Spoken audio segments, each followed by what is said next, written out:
नमस्कार, welcome to Mohite recipes. मित्रांनो, आजच्या भागामध्ये तुम्हा सगळ्यांचं खूप खूप मनापासून स्वागत. मी आता किचनमध्ये आलो होतो बरं का, आणि बघतो तर काय, दीपाली पोळ्यांचा चुरा करत बसली होती. मी तिला विचारलं, काय करतेस तू? हो, श्रावण सोमवार सुरू झालेत ना.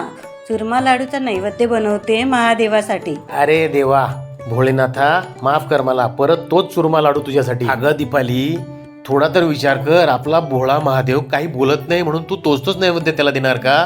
काहीतरी वेगळं कर ना. भले गहू गुळाचंच कर, पण नैवेद्य काहीतरी वेगळा असला पाहिजे बुवा. बरं, आता हा नैवेद्य महादेवाला देते आणि पुढच्या प्रत्येक सोमवारसाठी एक नवीन नैवेद्य बनवते. अरे वाह, ये होईना बात. चला तर मग पुढच्या प्रत्येक सोमवारसाठी नवीन नैवेद्य तुम्हाला जर बघायचं असेल तर व्हिडिओ शेवटपर्यंत बघा. इथे आपण चुरमा लाडूसाठी 3 पोळ्या आपण गरमागरम तयार करून घेतल्या होत्या.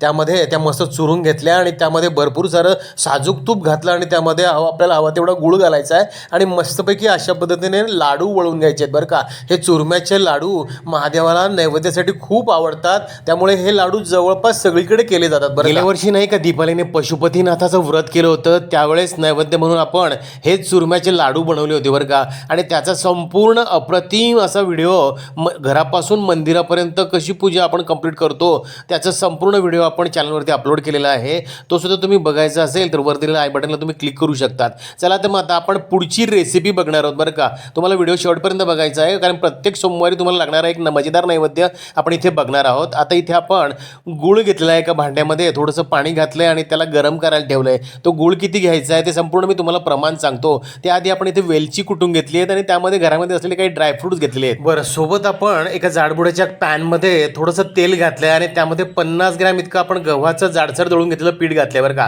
त्याला आपण या तेलामध्ये मस्त खरपूस असं भाजून घेणार आहोत. इथे आपण शेंगदाणा तेलाचा वापर करत आहोत. तुम्ही इथे साजूक तुपाचा सुद्धा वापर करू शकतात आणि याला मस्तपैकी खरपूस तुम्ही याच्यामध्ये परतून घ्यायचं आहे छान.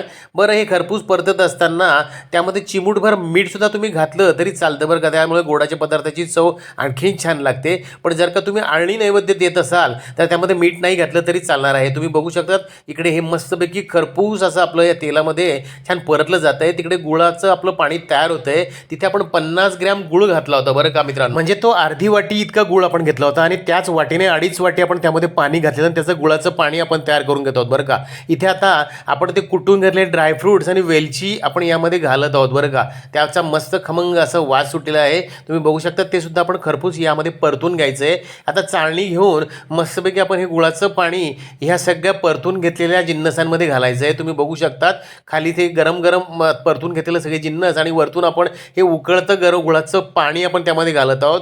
तुम्ही बघू शकता त्याचं मस्तपैकी असं सगळं ब्लेंड होतंय आणि मजेदार पद्धतीने ते असे एकत्र होतंय. बरं, मग आता याला सगळ्याला मस्तपैकी एक छान गदक आला की झाली आपली मजेदार अशी रेसिपी तयार बरं का. तुम्ही आताच बघू शकतात अतिशय टेम्पटिंग अशी आपली ही रेसिपी तयार होणार आहे. बरं, हा गदक म्हणजे काय बरं, तुम्ही बघू शकता तिथे मस्तपैकी असे बुडबुडे निघत आहेत आणि ते मस्त शिजत आहे. या शिजण्याच्या प्रक्रियेला गदकनं म्हणतात बरं का. हे मस्तपैकी सगळं आपलं जे मिश्रण आहे ते मस्त मंद आचेवरती आपण याला मस्तपैकी अशा पद्धतीने शिजवून घेणार आहोत. तुम्ही बघू शकतात आणि ह्या ठिकाणी आपली ही रेसिपी कंप्लीट झालेली आहे बरं का. इथे आपण आता एका बाउलमध्ये छोट्याशा छानपैकी त्याला सर्व करून घेऊया. आणि हीच आपली नैवेद्याची महादेवासाठीची पहिली रेसिपी कंप्लीट झालेली आहे बरं का. तुम्हाला कशी वाटली आम्हाला कमेंट करून नक्की कळवा.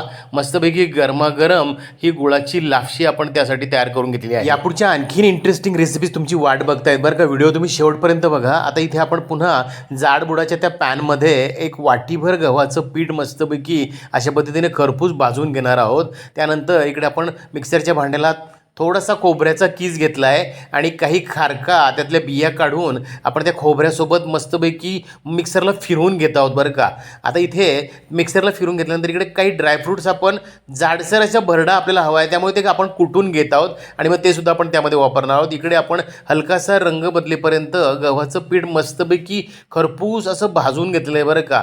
ते पण असं जाडसर दळून घेतलेलं पीठ आहे आणि यामध्ये आता आपण खारीक खोबरं जे दळून घेतलं आहे मिक्सरला वाटून घेतलं आहे ते यात आपण आधी घालत आहोत. तुम्ही बघू शकतात त्या भाजलेल्या पिठामध्ये आपण खारीक खोबऱ्याची ही पावडर घालायची आहे आणि त्यामध्ये पुढे आपण कुटून घेतलेले काजू बदाम, आपल्याकडे जे ड्रायफ्रुट्स असतील ते अलगद आपण आपल्याला जाडसर असे हवे होते म्हणून ते कुटून घेतलेले वरतून घातले आहे. बरं, आता इथे आपण एका पॅनमध्ये 90 ग्रॅम इतकं तेल घेतलेलं आहे शेंगदाण्याचं आणि त्यामध्ये 90 ग्रॅम इतका गुळ घेतलेला आहे आणि तो गुळ फक्त आपण तेलामध्ये मेल्ट होईपर्यंतच गरम करायचा आहे बरं का. तो मध्यम आचेवरती किंवा मंद आचेवरती तो तुम्ही करू शकतात आणि त्यानंतर अशा पद्धतीने चाळणीमध्ये तुम्हाला दाखवतो स्क्रीनवरती त्या पद्धतीने तो गुळाचा पाक तेलासकट आपण या सगळ्या मिश्रणामध्ये गाळून घ्यायचा आहे बरं का. म्हणजे काही गुळामध्ये काडी कचरा असेल तर तो त्या चाळणीतून निघून जातो आणि तो एक जीव असा प्लेन सुद्धा आपल्याला त्या ह्याच्यामध्ये मिक्स करण्यासाठी मिळतो. मग आता इथे आपण तो गुळ अगदी पाक तो गरमागरम असल्यामुळे आपण हाताने त्याला कधी आपण सुरुवात करताना कालवताना चमच्याचा वापर करायचा आहे.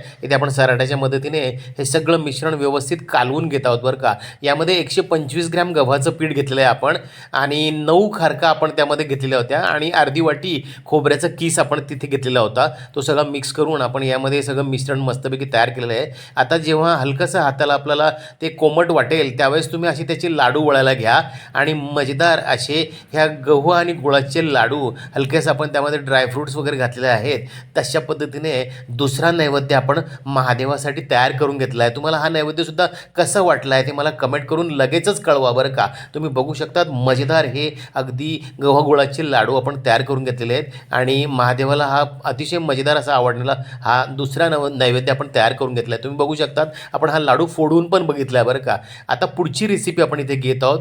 त्याच जाडबुडाच्या पॅनमध्ये आपण गहू घेतले आहेत बरं का. गव्हाचं मी प्रमाण तुम्हाला परफेक्ट सांगणारच आहे. त्या गव्हाला आपण मस्तपैकी खरपूस अशा पद्धतीने रोस्ट करून घेतो आहोत बरं का. मंद आचेवरती आपण मध्यम आचेवरती आपण हे गहू मस्तपैकी हलकासा त्याचा रंग बदलेपर्यंत मस्तपैकी रोस्ट करून घ्यायचं आहे. तुम्ही बघू शकता त्यामध्ये काही गहू तडतडताना सुद्धा तुम्हाला दिसत असतील बरं का.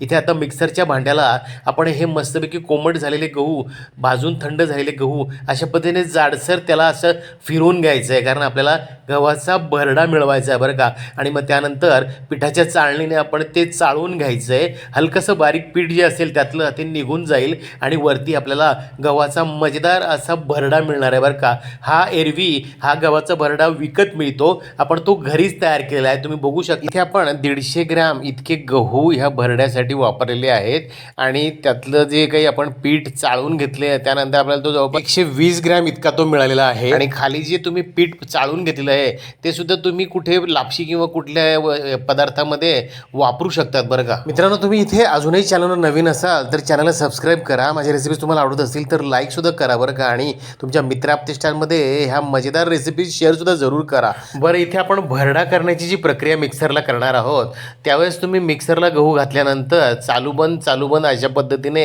त्याला हलक्या हाताने ते फिरवून घ्यायचं आहे. तेव्हाच तुमचा तो भरडा व्यवस्थित होतो. आता पुढची प्रक्रिया आपण सुरू करूया. पातेल्यामध्ये आपण 80 ग्रॅम गूळ घेतला आहे आणि त्यामध्ये 2.5 वाट्या आपण पाणी घालत आहोत बरं का. आणि ते गुळाचं पाणी आपण करण्यासाठी ह्याला आपण गॅसवरती गरम करायला ठेवणार आहोत. तोपर्यंत आपण पुढची प्रक्रिया बघणार आहोत. इथे आपण लगेच कुकर गॅसवरती ठेवलेलं आहे बरं का मित्रांनो आणि त्या कुकरमध्ये आपण मस्तपैकी साजूक तूप घालत आहोत. हे साजूक तूप आपण 4 चमचे म्हणजे 40 ग्रॅम इतकं घातलेलं आहे. आणि ते तूप हलकंसं गरम झालं की त्यामध्ये आपण जो भरडा गव्हाचा तयार करून घेतलेला आहे तो घालायचा आहे आणि त्या तुपामध्ये आपण छान त्याला खरपूस असं परतून घेत आहोत. तुम्ही बघू शकतात इथे आपण तो गव्हाचा जो जाडसर भरडा तयार केलेला आहे तो छान असा मस्त परतून घेत आहोत. तुमच्या लक्षात येत असेल इथे आपण मध्यम आचेवरती हे सगळे गोष्ट करून घेत आहोत आणि त्याचा मस्त खमंग असा वास सगळीकडे सुटला आहे बरं का. आणि इकडे आपण जो 80 ग्रॅम गूळ आपण गरम करायला ठेवला होता गुळाचं पाणी, ते पाणी आपण यामध्ये घालायचं आहे बरं का. आता ते गरम उकळलेलं गुळाचं पाणी यामध्ये आपण घालायचं आहे आणि ते सुद्धा छान मिक्स करायचं आहे. तुम्ही बघू शकतात हा सगळा भरडा ह्या गुळाच्या पाण्यामध्ये मस्तपैकी भिजला आहे. आणि यामध्ये आता आपण काही ड्रायफ्रूट्स घालायचे आहेत. आपल्याकडे जे असतील ते ड्रायफ्रूट्स घालूया आणि मस्तपैकी कुटून घेतलेली वेलची पूड घालायची आहे. आणि यामध्ये थोडंसं आपण चवीनुसार मीठसुद्धा घालायचं आहे बरं का. या गोडाच्या पदार्थामध्ये थोडं हलकंसं मीठ घातलं की तो मजेदार लागतो. आणि याला मस्तपैकी आता आपण कुकरच्या शिट्ट्या काढून घेणार आहोत बरं का. इथे आपण जवळपास 2 शिट्ट्या ह्या कुकरला काढून घेतल्या आहेत आणि त्यानंतर तुम्ही इथे बघत आहात मस्तपैकी आपला हा शिजलेला गव्हाचा भरडा इथे आपला तयार आहे बरं का. आता तुम्हाला मी ते काढून दाखवतो आणि काढल्यानंतर तुमच्या लक्षात येईल की हा किती मजेदार असा पदार्थ आपण बनवलेला आहे. तुम्ही नक्की ट्राय करून बघा बरं का. अतिशय हेल्दी आणि दमदार असा हा पदार्थ आहे. आपण नैवेद्यासाठी म्हणून इथे हा पदार्थ बनवून घेतलेला आहे. गव्हाचा मजेदार असा गुळाचा भरडा आहे बरं का. यामध्ये ड्रायफ्रूट्स घालायचे आहेत आणि अशा पद्धतीने आपण हा नैवेद्य सर्व करायचा आहे बरं का. तुम्हाला हा नक्की आवडेल. खूप मोठ्या प्रमाणावरती हा भरडा अनेक ठिकाणी मंदिरांमध्ये प्रसाद म्हणून केला जातो बरं का. आता तुम्ही इथे बघू शकता किती मजेदार आपण ही प्लेट सर्व करून घेतली आहे. आपली ही आणखीन पुढची रेसिपी एकदा तयार झालेली आहे. आता त्या पुढची रेसिपी आपण पुढे बघूया. आता पुढच्या रेसिपीसाठी इथे आपण पाऊण वाटी गूळ घेतला होता आणि अर्धी वाटी त्यामध्ये पाणी घालायचं आहे. गुळाचं वजनी प्रमाण तुम्हाला जर हवं असेल तर 100 ग्रॅम इतका आपण गूळ घेतलेला आहे आणि त्याचं आता आपण पाणी करून घेणार आहोत. इकडे तोपर्यंत एका मिक्सिंग बाउलमध्ये पसरटच्या भांड्यामध्ये 2 वाट्या गव्हाचं पीठ घेतलं बरं का आपण. त्यामध्ये आता आपण काही वेलचीचे दाणे घातले, वेलचीची पूड घातली आहे आणि काही ड्रायफ्रूट्स घालून थोडंसं चवीनुसार मीठ घालायचं आहे आणि इथे आपण 2 चिमूटभर खाण्याचा सोडासुद्धा घातला आहे बरं का.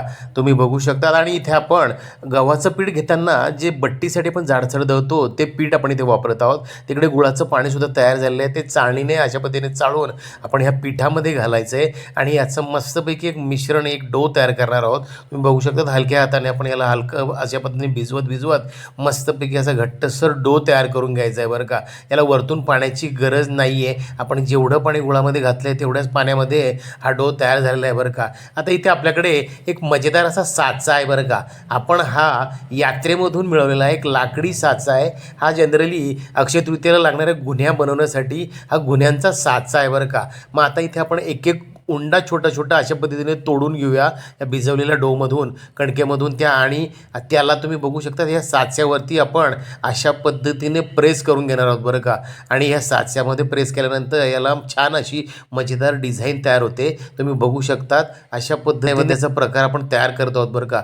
इथे एक एक करून अशा पद्धतीने आपण ह्या साच्यामध्ये प्रेस करून एक एक उंडा आपण आपल्या आकारानुसार, आपल्याला हवा असेल त्या आकारानुसार आणि थिकनेसनुसार अशा पद्धतीने आपण याला प्रेस करून घेऊया. ह्या साच्यामध्ये एक हलकंसं त्याला तेल लावायचं आहे आणि दोन्ही बाजूने याला प्रेस करता येईल अशा पद्धतीने याची रचना असते. आणि तेल लावल्यामुळे हा याला चिकटत नाही बरं का. म्हणजे यातला जो पदार्थ आपण त्याला प्रेस करतोय ती गुणीच म्हणूया आपण आता याला, ती चिकटत नाही आहे आणि ती मस्तपैकी मजेदार अशी डिझाईन घेऊन बाहेर निघत आहे. तुम्ही बघू शकता आपण इथे अशा पद्धतीने या सगळ्या तयार करून घेतल्या आहेत. आणि पुढे समजा जर तुमच्याकडे हा साचा नसेल तर काय करायचं, मग एक हलक्या पद्धतीने आपण असा तो एक उंडा इथे ठेवूया आणि ह्या प्लेटच्या मदतीने तुम्ही तिला अशा पद्धतीने प्रेस करून घ्या बरं का. म्हणजे त्याला असा पसरटचा आकार आपोआप येईल आणि मग त्यानंतर आपण त्यावरती हलक्या हाताने आपल्याला शक्य असतील तशा डिझाईन्स आपण करून घेऊ शकतो. इथे आपण सुरीच्या मदतीने तुम्ही बघू शकता अशा पद्धतीने, आपल्याकडे साचा नसल्यामुळे तुम्हाला एक छोटासा पर्याय सांगतो बरं का. अशा पद्धतीने आपण हाताने त्यावरती डिझाईन करू शकतो आणि स्वयंपाक करणाऱ्यांना ह्या छोट्या मोठ्या कलाकुसरी अगदी सहज जमतात. तुम्ही बघू शकता अशा पद्धतीने आपण सुरीच्या मदतीने याला आपल्याला हव्या त्या सिमेट्रिकल पद्धतीने यामध्ये अशा कट्स मारून घेत आहोत आणि असे डिझाईनसारखं त्याला आपण प्रेस करून घेत आहोत. तुम्ही बघू शकतात. खरं म्हणजे ह्या नैवेद्याच्या प्रकाराला तुम्ही गुळाचे बिस्किटसुद्धा संबोधू शकतात बरं का. इतके ते खुसखुशीत आणि मजेदार असे सॉफ्ट असे होतात बरं का. आता तुम्हाला मी इथे पुढची प्रक्रिया संपूर्ण दाखवणार आहे. तुम्ही बघू शकता साचा नसल्यावरती तुम्ही तुमच्या पद्धतीने यावरती काही दुसरे डिझाईन्स तयार करू शकतात. आणि समजा तर तुम्हाला डिझाईन नसेलच करायची तर तुम्ही प्लेनसुद्धा याला तळून घेऊ शकतात. त्यामध्ये काही तशी फारशी त्याची अट किंवा कंडिशन अशी नाही आहे. पण एक दिसायला चांगलं दिसतं म्हणून आपण यावरती काही कोरण्याचा प्रयत्न करत आहोत. तुम्ही बघू शकता इथे काट्या चमच्यामधल्या काट्याने आपण पुढच्या डिझाईन्स करण्याचा प्रयत्न करत आहोत.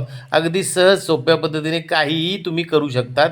त्यावरती रांगोळ्या काढणाऱ्या महिलांना ते अगदी सोपं असं काही ना काही डिझाईन तर आपोआप करता येतील, इतक्या ते सोप्या असे डिझाईन्स आहेत. मागून पुढून त्याला आपण अशा पद्धतीने डिझाईन्स करून याला पुढच्या प्रक्रियेसाठी आपण घेणार आहोत. तुम्ही बघू शकता इथे आपण अशा पद्धतीने हे संपूर्ण बिस्किट्स म्हणा किंवा गुण्या म्हणा पुन्हा तयार करून घेतल्या आहेत. आता इथे आपण एका कढईमध्ये मस्तपैकी गॅसवरती गरम तेल ठेवलेलं आहे आणि त्या तेलामध्ये आपण याला मजेदार पद्धतीने अशा पद्धतीने फ्राय करणार आहोत. बरं, हे तळताना आवर्जून लक्षात ठेवण्यासारखी गोष्ट म्हणजे याला अगदी कचोरी समोसे ज्या पद्धतीने आपण तळतो त्या पद्धतीने मंद आचेवरती ठेवायचं आहे आणि अगदी संथ गतीने ते तळले जातात. त्याचा थिकनेस थोडा आपण जास्त ठेवला असल्यामुळे त्याला मस्तपैकी असा खरपूस तळण्यासाठी बराच वेळ लागू शकतो. तुम्ही बघू शकतात इथे मस्तपैकी एक 5 ते 7 मिनटं त्याला खालून वरतून आपण त्याला मस्त फ्राय करणार आहोत आणि खरपूस असं त्याचा रंग बदलेपर्यंत आपण छान असं ते तयार करून घेणार आहोत. संपूर्ण तळण्याची प्रक्रिया साधारणपणे 5 ते 7 मिनटं लागतात. 2-3 मिनटं एका बाजूने आणि अशा पद्धतीने पलटी केल्यानंतर दुसऱ्या बाजूने पुन्हा 2-3 मिनटं, अशा पद्धतीने 6 ते 7 मिनटामध्ये हे संपूर्ण मस्तपैकी डीप फ्राय छान होतात. बरं, ही संपूर्ण रेसिपी करण्यासाठी इथे गव्हाच्या पिठाचं प्रमाण हे खूप महत्त्वाचं आहे. इथे साधारणपणे 1 वाटी 115 ग्रॅम इतक्या वजनी पिठाची होती. आपण 2 वाट्या गव्हाचं पीठ इथे घेतलेलं आहे. बरं का, तुम्ही बघू शकतात मस्तपैकी खरपूस खमंग हलकासा गोल्डन ब्राऊन होईपर्यंत आपण ह्या सगळ्या तळून घेतलेल्या आहेत. बरं का, तुमच्या लक्षात येत असेल, बघू शकतात अगदी सहज तेल त्यातलं ड्रेन आउट झालेलं आहे आणि इतक्या मजेदार अशा ह्या गरमागरम आपल्या ह्या घुण्या तयार झालेल्या आहेत. बरं का, आणि हा सुद्धा एक मजेदार असा प्रसाद आपण महादेवासाठी बनवून घेतला आहे. उर्वरित संपूर्ण घुण्या आपण अशाच पद्धतीने तळून घेऊयात. बरं का, कारण महादेवाचा प्रसाद लागल्यानंतर त्याला नैवेद्य दाखवल्यानंतर आपल्यालाच खायचं असतं का नाही, तो नंतर दिलेला सगळा उरलेला प्रसाद. मला आशा आहे तुम्हाला ह्या सगळ्या चारी प्रकारचे हे जे प्रसादाचे आपण किंवा नैवेद्यासाठीचे जे आपण पदार्थ बनवले ते तुम्हाला खूपच आवडतील आणि आपण जाणून बुजून आवर्जून गुळ आणि गव्हाचाच यामध्ये वापर केलेला आहे. त्यामुळे तुम्ही मला कमेंट करून नक्की कळवा हे तुम्हाला व्हिडिओ कसे वाटले. महादेवाच्या चरणी मी सगळ्या माझ्या सबस्क्रायबर्सना त्यांच्या मनोवांछित सगळ्या अपेक्षा पूर्ण होऊ दे अशी मी विनंती करतो. भेटूया पुढील भागात अशाच माहितीपूर्ण नवीन इनोव्हेटिव्ह रेसिपींसह. तोपर्यंत बघत राहा recipes. Thank you for watching. Good bye, take care.